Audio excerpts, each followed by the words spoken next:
One of the challenges we're going to have to overcome in entrepreneurship, in business, is going to be when it comes to divergent desires. When one part of us wants to behave a certain way and another part of us wants to behave a different way, how can we work this thing so that we are making the right choice, the choice that we make when we're alert, when we're attentive, when we are thinking from a higher place, rather than the choices we might make based on emotion, based on comfort, based on pride, greed, lust, whatever it might be.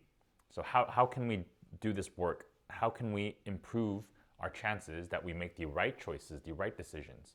Because again, business is all about making the right decisions. And if we can improve our ability to do so in moments where we might want to not make the right decision, we can see a better outcome in the future.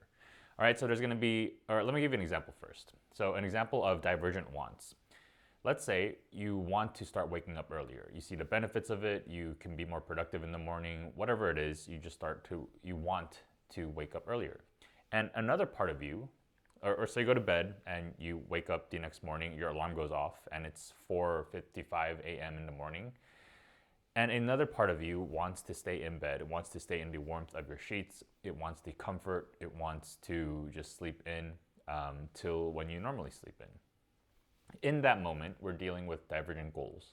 One is a goal, is a divergent, or one desires a path that you decided on based on rational thought, based on the higher self of your potential and what you would like for your own self, right? One that you know is better for you. The other desire comes from emotions, from our lizard brain, from those desires, right? So how can we make this desire, the one that is the one that you want, the one that you truly want to take, the one that your higher self wants to take, how can we make that the default outcome? And there's two ways to go about this. Both are valid and both are useful. I think we should be working on both. The first is the willpower method. It is just training your willpower like a muscle in order to make those decisions. And how I see it is when you deal with these divergent desires, these divergent wants, let's say the desire that you want to take, the one that is, let's say, like eating healthy versus eating a donut. Let's say your desire to eat a donut is way up here and your desire to eat healthy is kind of down here. This gap is going to have to be bridged through willpower. And so the question is, how can we start developing our willpower? All right, and there's a lot of theories about willpower. For example, some people might say, hey, willpower is stronger in the morning. That's why when you go into the later at night, you're more likely to make like more willpower mistakes. You're more likely to relapse on something you've been trying to avoid and so on. So here's a couple of ideas that I found very truthful for myself, and I would recommend that you go and check it out, try it out yourself, and see how it works for you. The first is going to be that willpower builds up along the way. Small wins, when I make small willpower decisions, a decision to wake up a bit earlier, wake up on the first alarm, wake up, and instead of scrolling, just come out and do whatever, that builds. Small wins build. Make your bed. That's why making your bed was such a movement for a while, because making your bed was a small win.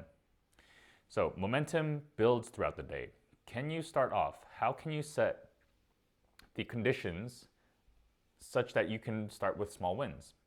And setting conditions alludes to the second method. So willpower on one method, and creating better conditions such that you don't have these temptations, that the default outcome is going to be your higher self desire. But anyway, back to point one. So how can you create small wins throughout the day? The second one is the idea that willpower you can develop your willpower as you go on in time. So an infant might not have that much willpower, but if you've been working on this thing, like a muscle, if you've been training it, if you've been constantly pushing yourself to make harder decisions, things that are more difficult, going to the gym when you don't feel like it, taking a cold shower, all these things where you might not want to, where you know it's beneficial for you, that is an opportunity for you to stretch and exercise your willpower. And so when it comes to those bigger and larger gaps, you're able to exercise more willpower into it. A lot of the times, the people who haven't done that work aren't able to bridge that gap when it comes to divergent desires that are too diverse in levels of desire. The third one is going to be mindfulness, is going to be awareness of what's going on in this internal conflict in your mind. And meditation, mindfulness meditation, is a great exercise for this. You can do 5 minutes a day, 5 minutes every other day. But the point is to become very aware of these subconscious thoughts that are going on. And what you'll realize is a lot of these thoughts are conscious, but they're just largely ignored. They're like background noise. And when you tune into this background noise, you can see the common patterns and thought processes going on. And the emotional desires, the reptilian brain, the reptilian mind that wants a lot of these desires, with attention and awareness, a lot of that just disappears. So the desires for whatever it was before comes down, and while your desires for the right thing to do maintains itself. So you need less willpower to bridge that gap. All right, so that's the willpower method. If you aren't going out there, if you aren't making small wins, if you aren't pushing yourself to make harder and harder willpower decisions, and if you aren't practicing mindfulness on a regular basis, I do think you're missing out on a lot of the ability to overcome a lot of emotional decision making. The second thing that I briefly went over is going to be, how can we create the conditions so that we don't have to have this huge gap in willpower? And this is I would argue, just as important, if not more important, than the willpower method. Because what if we could create conditions where you never had to rely on willpower? And because the world isn't perfect, that's never going to be the case. There's going to be times where your willpower is tested, which is why it's so important to also develop your willpower. But at the same time, can we create the conditions so that you don't have to have your willpower tested at critical moments? So when we blend the two, we actually find that we want to test our willpower. We want it tested, right? So that's why I recommend you introduce like small willpower tests for very like low risk things. Like I don't say go and test your willpower trying out drugs or something, but try it for something like, instead of at the grocery store, you can buy something healthier and kind of resist getting something that you want to get, something that isn't healthy for you. And back to point one, resistance. So I would include this as number 4. Resisting is one of the strongest things you could do when it comes to developing willpower. It's not doing something that is like going to the gym is very good, yes, but also resisting something is also in itself just as valuable as doing something. So when I say like test your willpower, also resist doing things that you shouldn't be doing.